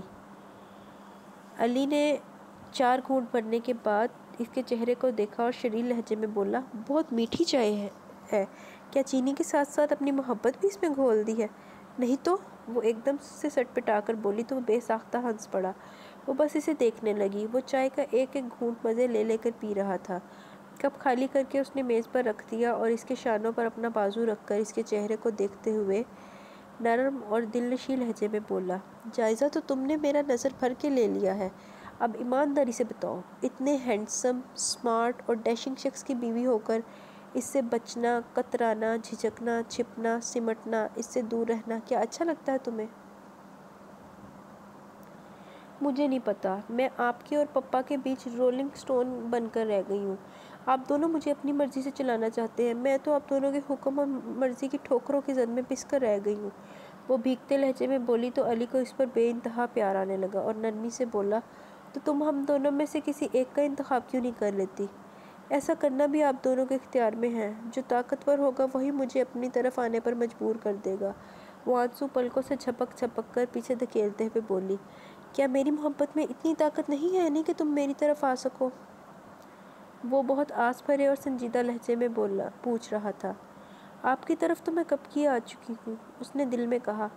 پہلے اس بندھن کی پائیداری کی ضمانت دیجیے، اس کے بعد مجھ سے یہ سوال کیجیے، اس نے سنجیدگی سے کہا تو وہ سنجیدگی سے گویا ہوا۔ یہ زاہد قریشی کا پھیلایا ہوا جال کٹ جائے، اس کے بعد میں تمہارے پپا سے 2 ٹوک بات کروں گا۔ کتنے مزے سے وہ مجھ سے ہی میری بیوی کی دوسری شادی کی باتیں کر رہے تھے۔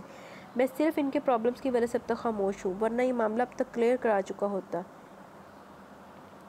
اینی نے اس کے چہرے پر ایک نگاہ ڈالی اور پھر ٹی وی دیکھنے لگی۔ بہت ہی شوخ و چنچل نغمہ ٹیلی کاسٹ ہو رہا تھا۔ اسے ایسا محسوس ہوا جیسے وہ نغمہ اس کے جذبات کا ترجمان ہے۔ علی بھی اس کے حسین چہرے اور نغمے کے بولوں میں کھو گیا۔ او ظلمی پپا، ہمرا اتنا بتا تو نے یہ کیا کیا، کاہے چھین لیا جورا جوری مارا جیا۔ نغمہ فضا میں گونج رہا تھا۔ اینی نے نظریں ٹی وی سکرین سے ہٹا کر علی کی طرف دیکھا تو اسے مسکراتے ہوئے اپنی ہی جانب دیکھتے پا کر بلش ہو گئی اور نظریں چرا کر وہاں سے اٹھ کر بیڈ روم میں چلی گئی۔ ارے کب تک بچو گی، کب تک چھپو گی اینی ڈارلنگ؟ علی نے بند دروازے کو دیکھتے ہوئے مسکراتے ہوئے سوچا۔ علی نے قرض اور ٹیکس کے تمام واجبات ادا کرنے کے بعد حکام بالا کی طرف سے ستائشی کلمات سنے تو وہ خوش اور مطمئن ہو کر آفس گیا۔ تمام فائلز کلیئر کرانے اور اس مسئلے سے مبرہ ہونے کی خوشخبری یاسین بیگ کو سنائی تو وہ خوشی سے کھل اٹھے۔ Oh Ali, you are so intelligent, so great and talented boy. تم نے تو مجھے اور کمپنی کو ایک بہت بڑے نقصان سے بچا لیا۔ وہ لوگ تو میری بات ہی نہیں سن رہے تھے۔ تمہیں تو وکیل ہونا چاہیے تھا، ہر کیس خوب ذہانت سے لڑ سکتے ہو تم۔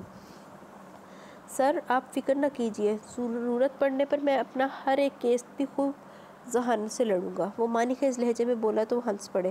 تم باتیں بھی بہت خوب بناتے ہو۔ جی سر، مجھے بنانا اور سنوارنا ہی آتا ہے، اللہ کے فضل و کرم سے میں نے کبھی بگاڑنا نہیں سیکھا اور نہ ہی مستقبل میں کسی سے بگاڑنا چاہتا ہوں، وہ معنی خیز لہجے میں بولتا ہوا اٹھ کھڑا ہوا۔ ارے بھائی کہاں چل دیے تم، بیٹھو میں چائے منگواتا ہوں، یاسین بیگ نے جلدی سے کہا۔ شکریہ سر، چائے تو میں گھر جا کر ہی پیوں گا۔ اس نے مسکراتے ہوئے کہا۔ اس کی نظروں میں اینی کی صورت گھوم گئی۔ اس کے ہاتھ کی بنی چائے اسے بے حد پسند تھی۔ جب وہ گھر پہنچا تو وہ کچن میں ہی موجود تھی اور وہ آج کل روٹی پکانا سیکھ رہی تھی اور کچھ کامیاب بھی ہو رہی تھی۔ علی سے ڈھونڈتا ہوا کچن میں ہی چلا آیا۔ گلابی کاٹن کے سوٹ میں وہ بے حد حسین لگ رہی تھی۔ شادی کے بعد سے اس نے ایک دن بھی علی کے سامنے علی کے لیے بناؤ سنگار نہیں کیا تھا۔ صرف علی کی پہنائی ہوئی سونے کی زنجیر جس پر علی کے نام کا اے لکھا ہوا تھا اس کے گلے میں پڑی تھی، جو اس نے علی کے غصے کے خوف سے نہیں اتاری تھی۔ گرمی میں یوں بھی اسے جویلری پہننے سے الجھن ہوتی تھی۔ علی نے اس کا یہ روپ دیکھا تو سوچنے لگا، اس بے تحاشا حسن کے آگے تو بڑے بڑے زاہدوں کا ایمان خطرے میں پڑ جائے۔ بیچارہ زاہد قریشی اب اتنا بھی قصوروار نہیں ہے اینی ڈیئر۔ مقناطیسی کشش ہے تمہارے حسن میں۔ وہ سنک کے قریب کھڑی اپنے ہاتھ دھو رہی تھی۔ علی نے آگے بڑھ کر اس کے شانے پر اپنا ہاتھ رکھا تو وہ ڈر گئی اور علی کو اس کے خوفزدہ انداز پر ہنسی آ گئی۔ یار میں کوئی جن بھوت تھوڑی ہوں جو تم مجھ سے ڈرتی ہو۔ جن بھوت اگر آپ کی طرح خوبصورت اور گریسفل ہوتے تو لوگ جنوں بھوتوں سے ہرگز نہ ڈرتے بلکہ اپنے آپ سے ڈرتے۔ اصل جن اور حقیقی بھوت تو انسان کے اندر چھپا ہوا ہے۔ اینی نے سنجیدہ لہجے میں کہا۔ میری تعریف کرنے کا بے حد شکریہ بھائی، تم تو بہت سمجھدار اور ذہین ہو، بہت گہری اور فلسفیانہ باتیں کہیں تم نے، لیکن تم مجھ سے خوفزدہ کیوں رہتی ہو؟ میں تمہیں خود سے ڈرانا تو نہیں چاہتا، تم تو میری جان ہو میری، علی نے ستائشی لہجے میں کہا اور اس کے چہرے پر اپنی محبت کی مہر بھی ثبت کر دی۔ وہ سلگتے ہوئے چہرے کے ساتھ تیزی سے پرے ہٹی اور شرم و حیا سے نظریں جھکائے دروازے کی جانب بڑھنے لگی تو علی نے اسے اپنی باہوں کے حلقے میں لے لیا۔ پلیز علی، وہ نظریں جھکائے شرمگی لہجے میں بولی، تم خود کو تو پابند کیے ہوئے ہو، کم از کم مجھے تو پابند مت کرو۔ وہ شہد انگیز لہجے میں بولا، آپ جانتے ہیں کہ اس سب کا نتیجہ کیا ہوگا؟ وہ نظریں جھکائے بہت مدھم آواز میں بولی، جانتا ہوں۔ تو پھر بھی وہ اتنا ہی کہہ سکی، پھر بھی میں محبت کے اظہار سے باز نہیں آ سکتا کیونکہ تم میری بیوی ہو۔ جائز رشتے سے جائز اظہار کرتا ہوں میں، کوئی گناہ کوئی جرم تو نہیں کرتا۔ حالانکہ یہاں تو لوگ ناجائز رشتوں کے لیے جائز اظہار جائز سمجھ لیتے ہیں، بغیر کسی رشتے کے اظہار محبت کر گزرتے ہیں۔ آپ صحیح کہہ رہے ہیں، لیکن آپ کو اس جائز رشتے کا حقدار بنا کر بھی یہ اظہار ناجائز قرار دیا تھا پپا نے آپ کے لیے۔ آپ تو خود ان سے اسی بنیاد پر قبول کیا تھا، وہ جھجکتے ہوئے بولی۔ تو علی نے مسکراتے جذبے لٹاتے لہجے میں کہا، اس وقت مجھے اس رشتے کی گہرائی اور اپنے جذبوں کی شدت کا اندازہ نہیں تھا۔ مجھے تو خبر ہی نہیں تھی کہ مجھے محبت ہو جائے گی۔ تمہارے پپا تمہیں اپنے گھر میں رکھتے تو شاید میں اس جائز تعلق کو بھی عملاً اپنانے سے گریز کیے رہتا، لیکن انہوں نے تمہیں میری تحویل میں دیکھ کر میرے اندر کے محبت بھرے علی کو جگا دیا ہے، اور اب یہ علی اس وقت ہی سوئے گا جب تمہاری محبت سے محروم ہو جائے گا۔ علی، اینی نے بے قراری سے نظریں اٹھا کر اس کے چہرے کو دیکھا۔ ہاں اینی، اب میں تمہارے بغیر نہیں رہ سکتا۔ وہ اس کے اس قدر قریب ہو کر محبت بھرے لہجے میں یہ روح کو سرشار کرنے والا اعتراف کر رہا تھا کہ اینی کو اپنی سانسیں رکتی ہوئی محسوس ہونے لگیں۔ وہ شرم و حیا سے کچھ بول ہی نہ سکی۔ کچھ تو ہو اینی، وہ محبت سے اسے چھیڑتے ہوئے بولا۔ وہ سخت الجھن کا شکار تھی۔ پپا ممی سے مجھے بہت شرم آئے گی، انہوں نے منع کیا تھا، اس نے حجاب آمیز لہجے میں کہا۔ تو تم انہیں مت بتانا، اور یوں بھی اگر ہم دونوں ایک دوسرے سے لا تعلق بھی رہیں تو کون یقین کرے گا کہ ہم نے اتنے مضبوط بندھن کے ہوتے ہوئے ایک چھت تلے رہتے ہوئے، ایک گھر میں ایک ساتھ رہتے ہوئے ایک دوسرے کو چھوا نہ ہو۔ وہ اسے سمجھا رہا تھا۔ میں نے تو نہیں آپ کو چھوا، وہ بوکھلا کر بولی تو وہ مسکراتے ہوئے بولا، مگر میں نے تو نہیں چھوا ہے، میں نے تو تمہیں چھوا ہے، اور بہت زیادہ اور بہت قریب سے چھوا ہے۔ تمہارے نہ چھونے سے تمہاری بات پر تو کوئی بھی یقین نہیں کرے گا۔ کیوں؟ اس نے ہونکوں کی طرح سوال کیا تو وہ بے ساختہ ہنس پڑا۔ کیونکہ میں تمہیں اس قابل رہنے ہی نہیں دوں گا، اس نے بہت شرارت بھرے لہجے میں کہا تو وہ حیران، پریشان، سہمی ہوئی معصوم نظروں سے اسے تکنے لگی، اور وہ اس کی حالت پر سورج سے جھلکتی بے پناہ معصومیت سے بے خود ہی تو ہو گیا اور شرارت اور شوخی بھرے لہجے میں بولا، اب ایسے معصومیت پر مجھے پیار نہ آئے تو کیا غصہ آئے گا؟ پھر کہتی ہو کہ مجھے چھوئے نہیں، میرے قریب مت آئیں، تم میرے لیے شجر ممنوعہ تو نہیں ہو جان، تم کیوں مجھے آزمائش میں ڈال رہی ہو؟ میں نے آپ کو کب آزمائش میں ڈالا ہے؟ وہ معصومیت اور بے چارگی سے بولی، آپ تو جو چاہتے ہیں کر لیتے ہیں، آزمائش میں تو میں ہوں، بے بس ہوں اور بے اختیار۔ اختیار تو میں تمہیں دے چکا ہوں، تم جو چاہو کر سکتی ہو، مگر وہی کچھ، وہ شرارت آمیز لہجے میں مسکراتے ہوئے بولا، جو میں اب تک تمہارے ساتھ پورے استحقاق کے ساتھ کر چکا ہوں۔ میں ایسا کچھ نہیں کر سکتی، وہ شرم سے کٹ کر بولی تو وہ ہنس کر بولا، مرضی ہے تمہاری، جلد بدیر ایسا بہت کچھ تمہیں کرنا پڑے گا۔ آپ کس قسم کے انسان ہیں؟ وہ ضد ہو کر بولی تو وہ ہنسنے لگا۔ شکر ہے تمہیں میرے بارے میں جاننے اور سوچنے کا خیال تو آیا۔ میں چینج کر کے ذرا مارکیٹ تک ہو آؤں، واپسی پر بات ہوگی اس موضوع پر۔ وہ اپنی محبتوں کے پھول اس پر لٹاتا کچن سے باہر چلا گیا۔ وہ جو پور پور اس کی محبت بھرے لمس کے حصار میں قید ہو گئی تھی، اب بہت شرم محسوس ہو رہی تھی، خود سے بھی اور علی سے بھی۔ ممی پاپا کا خیال اور ہدایت الگ شرمندہ کر رہے تھے۔ علی کے اتنے شدید اور والہانہ اظہار محبت کے بعد بھی اس کے اندر کوئی کومپل نہ پھوٹے، یہ کیسے ممکن ہے؟ کیسی بیوی ہوں میں، نہ شوہر کی محبت پر دل سے خوش ہو سکتی ہوں اور نہ ہی اپنی محبت کا ان سے اظہار کر سکتی ہوں۔ اوہ پپا، یہ آپ نے مجھے کس آزمائش میں ڈال دیا ہے؟ آپ خود ایک مرد ہیں، آپ کو سوچنا تو چاہیے تھا کہ ایسا ناممکن ہے، وہ بھی ایک مضبوط اور جائز بندھن کے ہوتے ہوئے۔ یہ کیسے ممکن ہے کہ دو امنگوں بھرے جذبات سے پرشباب کے جوبن پر گلاب چہرے، دل اور جسم ایک دوسرے کے ہوتے ہوئے ایک دوسرے کے قریب نہ آئے، ایک دوسرے سے بے تعلق، بے پرواہ، بے نیاز بن کر رہیں؟ نہیں پپا، بہت مشکل ہے، بلکہ ناممکن ہے۔ میں تھک گئی ہوں پپا، علی کی محبتوں کے سامنے ہار گئی ہوں۔ میں اپنا دل، اپنی روح، اپنا جسم، سب کچھ علی کی محبت میں ہار گئی ہوں۔ اب ان سے جدائی کا تصور بھی میرے لیے موت ہے، بے موت، موت ہے موت۔ وہ سوچتے سوچتے کچن سے باہر آ گئی تھی۔ علی چینج کر کے کمرے سے نکلا تھا۔ ہیلو جانے علی، کہاں کھوئی ہو؟ علی نے اس کے سامنے آ کر محبت پاش نظروں سے اسے دیکھتے ہوئے کہا تو وہ چونک گئی اور ایک نظر علی کے چہرے پر ڈال کر جھکا لی۔ ابھی تو ایک بوند محبت برسائی ہے میں نے تم پر، ابھی تو سمندر موجن ہے میرے دل میں، محبت کا سمندر، صرف تمہارے لیے ہے۔ اچھا تو پپا سے کہیں جا کر، مجھ سے کیوں کہہ رہے ہیں؟ وہ حیا آلود لہجے میں بولی۔ جس سے محبت ہوگی اسی سے کہوں گا نا۔ وہ ہنس کر اس کی تھوڑی کو پکڑ کر پیار سے بولا تو وہ بلش ہو گئی۔ میں مارکیٹ تک جا رہا ہوں۔ وہ محبت سے اسے دیکھتا جانے کے لیے مڑا۔ سنیے، اس نے بے اختیار پکارا۔ جی؟ وہ مسکراتے ہوئے اس کے قریب آیا تو وہ گھبرا گئی، نظریں جھکا کر اپنے ہاتھوں کو دیکھنے لگی جو انجانے خوف سے کانپ رہے تھے یا اس کی محبت کے بے تحاشا اظہار پر خوشی سے بے قابو ہو رہے تھے۔ علی نے بڑی چاہ سے اسے دیکھا۔ وہ بولتے بولتے خاموش ہو گئی۔ کیا کچھ منگوانا ہے مارکیٹ سے؟ علی نے بہت نرم لہجے میں پوچھا۔ جی، وہ بولی۔ کیا؟ علی کا لہجہ اپنائیت سے بھرپور تھا۔ وہ کہتے ہوئے جھجک رہی تھی کہ کہیں وہ اس کا مذاق نہ اڑانے لگے۔ مجھے اوہ ہو، ارے بابا اتنا ڈر کیوں رہی ہو؟ میں تمہیں کھا تھوڑی جاؤں گا، بتاؤ شاباش کیا منگوانا ہے؟ علی نے اس کے ہاتھ تھام کر بہت نرمی اور محبت سے کہا، آپ مجھے وہ کھانا پکانے کی ترکیبوں والی کتابیں لا دیں گے؟ اس نے نروس ہوتے ہوئے، جھجکتے ہوئے، اٹک اٹک کر بامشکل اپنی بات مکمل کی تو وہ خوش دلی سے ہنس دیا اور پھر اسی نرمی اور محبت سے بولا، ہاں لا دوں گا۔ اور کچھ؟ نہیں۔ اس نے نفی میں سر ہلایا تو وہ شرارت سے اس کے دھنک رنگ بکھیرتے چہرے کو دیکھتے ہوئے بولا، اینی جان تم بھی کمال کرتی ہو، کتابوں کے لیے اتنا کنفیوز ہو رہی تھی؟ میں تو سمجھا تھا کہ شاید تمہیں اپنی ذاتی ضرورت اور استعمال کے لیے کوئی چیز منگوانا ہے جو تم اس قدر جھجک رہی ہو، شرما رہی ہو، گھبرا رہی ہو، بہت معصوم ہو تم۔ نہیں۔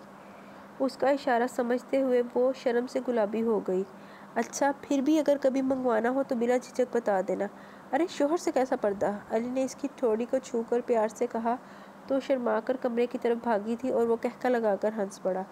مارکیٹ سے واپسی پر وہ اس کے لیے کھانا پکانے کی ترکیبوں کی 3 کتابیں لایا تھا۔ اب وہ ان کتابوں میں تحریر تراکیب کو بہت غور سے پڑھ رہی تھی اور سب سے پہلے اس نے چکن کڑھائی کی ترکیب آزمانے کا ارادہ کیا۔ چکن فریزر میں موجود تھا جو علی ہفتے بھر کے کچن کے سامان کے ساتھ ہی لایا تھا۔ وہ ناشتے کے بعد ہی کچن میں مصروف ہو گئی۔ وہ ہر کام بہت صفائی اور سلیقے سے کرنے کی عادی تھی۔ یہ الگ بات تھی کہ اس قسم کا کام اسے اب شادی کے بعد کرنا پڑ رہا تھا۔ وہ ایپرن باندھے چولہے پر رکھی کڑاہی میں چکن فرائی کر رہی تھی۔ آج آفس سے علی کی چھٹی تھی لیکن اسے یاسین بے کے کام کے سلسلے میں کہیں جانا تھا۔ وہ تیار ہو کر سیدھا کچن میں چلا آیا۔ اینی میں جا رہا ہوں، وہ اسے کام کرتے دیکھ کر حیران ہو کر بولا۔ کہاں جا رہے ہیں؟ اس نے ایک لمحے کو کڑاہی سے نظریں ہٹا کر اس کی طرف دیکھا اور پھر سے کڑاہی میں نظریں جما لی اور چمچ ہلانے لگی۔ تمہارے پپا جان کے کام سے جا رہا ہوں، اور حالانکہ آج میری چھٹی کا دن ہے، اس نے فریج سے پانی کی بوتل نکالتے ہوئے بتایا۔ تو آپ نے معذرت کر لی ہوتی پپا سے؟ معذرت تو میں تمہارے معاملے میں ہی کروں گا ان سے، جب وہ مجھ سے تمہاری واپسی کا مطالبہ کریں گے۔ فی الحال اس کام کے لیے تو میں ان سے معذرت نہیں کر سکتا، کیونکہ ایک تو وہ میرے باس ہیں، مشکل میں ہے، اور دوسرا یہ کہ تمہارے حوالے سے میرا ان سے داماد سسر کا رشتہ بھی تو ہے، اور سسر بھی باپ کے برابر ہوتا ہے، اور اچھی اولاد اپنے باپ کو مشکل میں اکیلا تو نہیں چھوڑ سکتی نا۔ علی نے پانی پیتے ہوئے ٹھہر کر کہا تو اس نے پسندیدہ اور محبت بھری نظروں سے اسے دیکھا۔ پپا اس لیے تو آپ کی بہت تعریف کرتے ہیں، جبکہ آپ ہمیں تعریف کے قابل ہی نہیں سمجھتی۔ اس نے اس کے چہرے کو دیکھتے ہوئے کہا تو وہ نروس ہو گئی۔ چولہے کی آگ بہت تیز تھی، اس سے کم ہی نہیں ہو رہی تھی، ہاتھ جو کانپ رہے تھے علی کے سامنے۔ اس کی حالت ایسی ہی ہو جاتی تھی، نروس اور سٹپٹائی ہوئی رہتی تھی وہ، حالانکہ کبھی وہ خود دوسروں کو نروس کرنے کی صلاحیت سے مالا مال تھی۔ یہ کیا ہو گیا ہے مجھے؟ اینی نے پریشانی سے سوچا۔ یہ چولہے کی آنچ کم کر دیجئے، اس نے ہار کر علی سے کہا، کیونکہ وہ چکن جلانا نہیں چاہتی تھی۔ علی جو بہت دلچسپ سے اسے دیکھ رہا تھا، چولہے کی آنچ کم کر کے مسکراتے ہوئے معنی خیز لہجے میں بولا، چولہے کی آنچ تو میں نے کم کر دی ہے، لیکن ان جذبوں کی آنچ کیسے کم ہوگی جو تمہیں دیکھتے ہی لہو کو گرمانے لگتی ہے؟ آپ جائیے، آپ کو دیر ہو رہی ہے۔ اینی نے نظریں چرا کر مسالے والی پلیٹ اٹھاتے ہوئے کہا تو وہ مسکراتے ہوئے اسی لہجے میں اسی انداز میں بولا، دیر تو واقعی ہو رہی ہے بھائی ڈارلنگ، لیکن میری طرف سے نہیں، تمہاری طرف سے ہو رہی ہے دیر۔ آپ واپس کب تک آئیں گے؟ اس نے نروس ہوتے ہوئے بلا ارادہ یہ سوال پوچھ لیا۔ کیوں؟ کیا یہاں سے بھاگنے کا ارادہ ہے؟ وہ اس کی حالت سے محظوظ ہوتے ہوئے بولا۔ نہیں، اس نے فوراً گھبرا کر کہا تو وہ ہنس پڑا۔ وہ مزید سٹپٹائی اور چولہا جلتا چھوڑ کر کچن سے باہر جانے لگی تو اس نے بڑھ کر اس کا بازو تھام لیا اور اسے اپنے قریب کرتے ہوئے نرم لہجے میں بولا، بھائی تم مجھ سے کیوں ڈرتی اور بچتی رہتی ہو؟ تم مجھے 2 ماہ کا تعلق سمجھ رہی ہو؟ بے وقوف لڑکی، یہ تعلق اب عمر بھر کا ہے۔ تم اس لیے کتراتی ہو مجھ سے کہ 2 ماہ تک کچھ ہو نہ جائے؟ تو میری جان، کچھ ہونے کے لیے 2 ماہ کا عرصہ تو طویل ہوتا ہے، ایسے رشتے اور تعلق میں تو 2 منٹ بھی بہت ہوتے ہیں، اور کیا خبر کچھ ہو ہی گیا ہو۔ میری محبت اور قربت اتنی بے اثر تو نہیں ہو سکتی کہ تمہارے اندر کوئی شگوفہ نہ پھوٹے، کوئی کومپل نہ کھلے، کوئی کرن نہ جگمگائے۔ یہ آپ کیا کہہ رہے ہیں؟ اس کی حالت دیدنی تھی، بوکھلا کر بولی، سچ کہہ رہا ہوں، ذرا اپنے اندر جھانک کر دیکھو، پوچھو اپنے دل سے، کیا میرا ہلکا سا عکس بھی تمہارے اندر نہیں بنا؟ علی نے مسکراتے ہوئے محبت سے اسے دیکھتے ہوئے کہا۔ وہ پہلے ہی نروس ہو رہی تھی، حیا سے بے حال ہو رہی تھی۔ رہی سہی کسر ٹیلی فون کی گھنٹی کی چیخ نے پوری کر دی، جو علی کی بات کے مکمل ہوتے ہی چیخی تھی۔ علی! اینی نے ڈر کر اپنے دل پر ہاتھ رکھا۔ اینی، کیا تمہیں ایسا محسوس نہیں ہوا کہ جیسے یہ علی کی پکار تمہارے دل سے نکلی ہو؟ میرے کچھ محسوس کرنے سے کیا ہوگا اگر پپا نہیں چاہیں گے تو؟ وہ روحانسی ہو گئی۔ اور اگر انہیں معلوم ہو گیا تو؟ یہ جو تمہارے پپا ہیں نا، ایمان سے بڑے ہی بے ایمان شخص ہیں، وہ مسکراتے ہوئے بولا۔ اس نے خائف نظروں سے اسے دیکھا اور مسکرا دیا، اور وہ بہت نرم اور دوستانہ لہجے میں گویا ہوا، میں سچ کہہ رہا ہوں، اب دیکھو نا، انہوں نے مجھے اپنی کمپنی میں جاب دی ہے تو میری محنت اور قابلیت کو دیکھ کر دی ہے، لیکن وہ مجھے اپنا احسان مند بنا کر مجھ سے کئی ایکسٹرا کام بھی کروا چکے ہیں۔ اب یہ زاہد قریشی والا پھڈا میرا پھیلایا ہوا تو نہیں تھا نا، مگر میں نے ہینڈل کیا ہے۔ ساری گڑبڑ تمہارے پپا کی تھی، جس سے بھائی قرض لیا تھا تو بعد میں واپس بھی کر دیتے، ٹیکس بر وقت ادا کر دیتے، سامان کسٹم ڈیوٹی ادا کرنے کے بعد کمپنی تک پہنچاتے تو نوبت ہی نہ آتی۔ اب کمپنی اکاؤنٹ سے 4.5 کروڑ روپے نکلوائے ہیں، اور اکاؤنٹس تقریباً خالی ہو چکے ہیں۔ خیر، وہ تو پھر سے بھر جائیں گے، اور میں آج اسی سلسلے میں جا رہا ہوں، لیکن تمہارے پپا بہت مشکل سے قانون کی گرفت سے بچ سکے ہیں۔ تم انہیں سمجھانا کہ قوم کا پیسہ اس طرح اپنی تجوریوں میں بھرنا اچھی بات نہیں، اللہ بھی ناراض ہوتا ہے، اور زاہد قریشی جیسے لوگوں سے بلیک میل بھی ہونا پڑتا ہے۔ ویسے اس بے ایمانی کے سارے چکر میں مجھے بڑا فائدہ پہنچایا تمہارے پپا نے۔ کیسا فائدہ؟ اینی نے اس کے چہرے کو دیکھا۔ یہ فائدہ؟ علی نے اس کی تھوڑی پکڑ کر اس کے چہرے پر محبت بھری نظریں مرکوز کرتے ہوئے کہا تو وہ حیا کے رنگ اس کے چہرے کو گلابی بنا گئے۔ آپ حیا کے بوجھ سے جھکتی چلی گئی۔ ایک جنت کی حور کو انہوں نے میری زندگی میں بھیج دیا، جس سے میرا گھر ہی نہیں میرا دل بھی آباد ہو گیا۔ ان کا مجبوری کا رشتہ میرے لیے محبت کا رشتہ بن گیا، اور کمپنی کے چکروں میں پھنس کر میں ہنی مون بھی ملتوی کیے بیٹھا ہوں۔ جو ہی فراغت ہوگی ہم سیر کے لیے نکل چلیں گے۔ اگر تم مری بھوربند جیسے خوبصورت مقامات پر نہیں جانا چاہو گی نہ تو بھی ہم ہنی مون اپنے اس خوبصورت گھر میں ہی منا لیں گے، اور میرے لیے تو مری بھوربند، سوات اور گلگت کا حسن تمہارے وجود کی صورت میں ہی موجود ہے۔ ٹیلی فون کی گھنٹی کب سے بج رہی ہے، سن لیجئے، شاید کوئی ضروری فون ہو۔ اینی نے حجاب آمیز لہجے آواز میں کہا تو وہ پیار بھری خفگی سے بولا، بجنے دو، یہ ٹیلی فون تمہارے لیے کیا مجھ سے زیادہ اہم ہے؟ بے جان چیزیں کبھی بھی انسانوں سے زیادہ اہم نہیں ہوتی۔ اینی نے سنجیدگی سے کہا، واہ کیا خوبصورت بات کہی ہے۔ وہ سراہتے ہوئے مسکراتے ہوئے بولا، اتنی اچھی اچھی باتوں سے کیوں محروم رکھتی ہو مجھے؟ میرے قریب رہا کرو تاکہ میں تمہاری ان صلاحیتوں سے بھی محظوظ ہو سکوں، مستفید ہو سکوں۔ اب میں چلوں گا کیونکہ ٹھیک 20 منٹ بعد مجھے میٹنگ ہال میں موجود ہونا ہے، اور ہاں جب میں واپس آؤں تو تمہارے ہاتھ کا کھانا میز پر سجا ہوا ہونا چاہیے۔ آپ واپس کتنی دیر تک آ جائیں گے؟ تم یہ کیوں پوچھ رہی ہو؟ وہ پینٹ کی جیبوں میں ہاتھ ڈال کر بولا، ایک بیوی کو اپنے شوہر سے اتنا پوچھنے کا حق تو ہوتا ہی ہے۔ اس نے کڑاہی میں کفگیر چلاتے ہوئے کہا تو وہ خوش ہو کر بولا، ارے بیوی بن کر پوچھو گی تو تمہارا یہ شوہر تمہیں ضرور بتائے گا۔ سچ شکر کہ تم نے مجھے اپنا شوہر تو تسلیم کیا، مجھ سے کچھ پوچھا تو۔ میں نے اس لیے پوچھا ہے کہ اگر آپ 5-10 منٹ بعد واپس آ جائیں گے تو اتنی دیر میں تو کھانا تیار نہیں ہو سکتا، پھر آپ مجھ پر غصہ ہوں گے۔ اس نے بات بنا کر کہا، بے فکر رہو، میں تم پر غصہ نہیں ہوں گا بلکہ تم کو پیار کروں گا اگر آج تم نے کھانا پکا لیا تو۔ میں 12 بجے تک گھر آ جاؤں گا، تب تک کے لیے اللہ حافظ۔ وہ محبت سے اسے دیکھتا اس کا شانہ تھپک کر واپس چلا گیا، اور وہ اس کی محبت پر روح تک سے سرشار ہو گئی اور بہت دل لگا کر چکن کڑھائی کتاب میں لکھی ترکیب کے مطابق بنائی، اور نسرین کو چیک کرا کے چولہا بند کر دیا۔ اب چپاتیاں پکانے کا مرحلہ تھا۔ آٹا نسرین نے گوندھ دیا تھا۔ اس نے بہت کوشش اور محنت سے 5-6 چپاتیاں پکائیں اور نسرین سے چپاتیاں الگ سے پکوا لیں تاکہ وہ علی کو پیش کر سکے۔ اپنی پکائی گئی چپاتیوں پر اسے بھروسہ نہیں تھا، کیا خبر علی کو پسند آئے نہ آئے، اور وہ نہیں چاہتی تھی کہ علی کھانا کھائے بغیر ہی میز پر سے اٹھ جائے۔ کھانا پک کر تیار ہو گیا تو وہ نسرین کو 12 بجے کھانا میز پر لگا دینے کا حکم دے کر کمرے میں گئی۔ پسینہ خشک کرنے کے بعد لون کا سوٹ نکالا اور نہا کر پہن لیا۔ اس کے گھنے سیاہ سلکی بال جو فرنٹ سے بہت دیدہ زیب سٹائل میں کٹے ہوئے تھے بہت اچھے لگ رہے تھے اس کے چہرے پر۔ وہ بالوں میں برش کر کے وہیں کمرے میں کرسی پر بیٹھ گئی۔ اس کی نظریں دیوار پر آویزہ علی کی بڑی سی تصویر پر جم گئی۔ وہ کتنی سمارٹ اور ڈیشنگ پرسنالٹی کا مالک تھا۔ کیسی چمک تھی اس کی سیاہ آنکھوں میں، ذہانت کی چمک، اور اس کی مسکراہٹ تو اینی کا دل مو لیتی تھی۔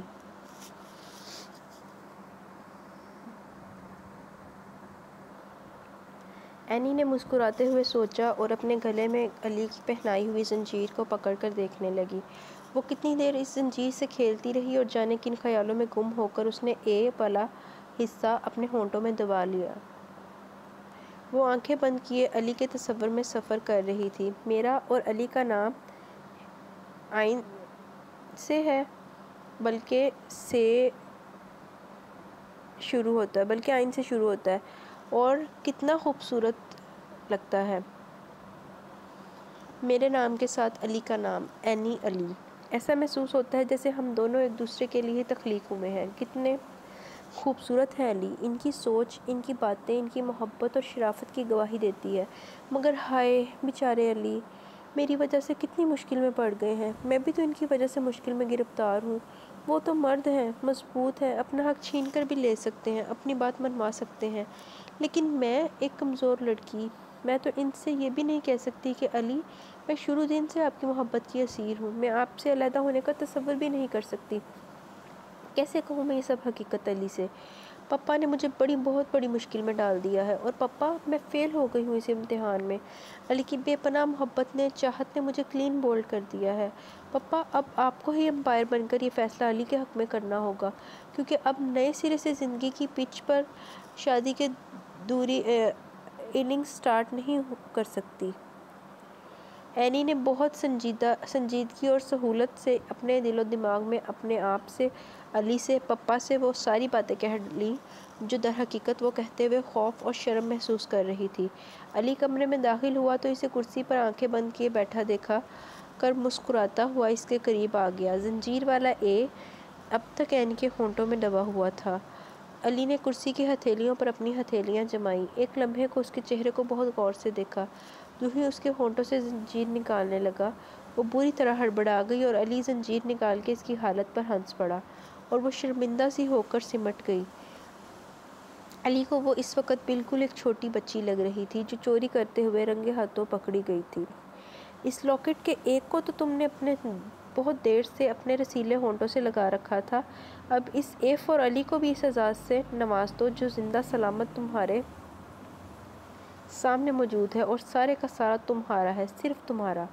علی نے بہت محبت سے اسے دیکھتے ہوئے کہا تو وہ اس کے لہجے کی شرارت پر شرما بھی گئی اور اپنی اس بے دھیانی اور بے اختیاری میں کی گئی بچکانہ حرکت پر شرمندہ بھی ہو گئی۔ علی نے بہت شوق نظروں سے اسے دیکھا، پھر ایک دم ہی شوق جسارت کر بیٹھا۔ وہ سر سے پاؤں تک تپ گئی، چہرہ سرخ گلاب بن گیا، شرم سے اس کا برا حال تھا، وہ محظوظ ہو رہا تھا۔ پلیز آگے سے ہٹیے، اس نے شرم سے پھنسی پھنسی آواز میں کہا۔ تمہاری اس درخواست پر ہم دردانہ غور کرتے ہوئے ہٹ رہا ہوں۔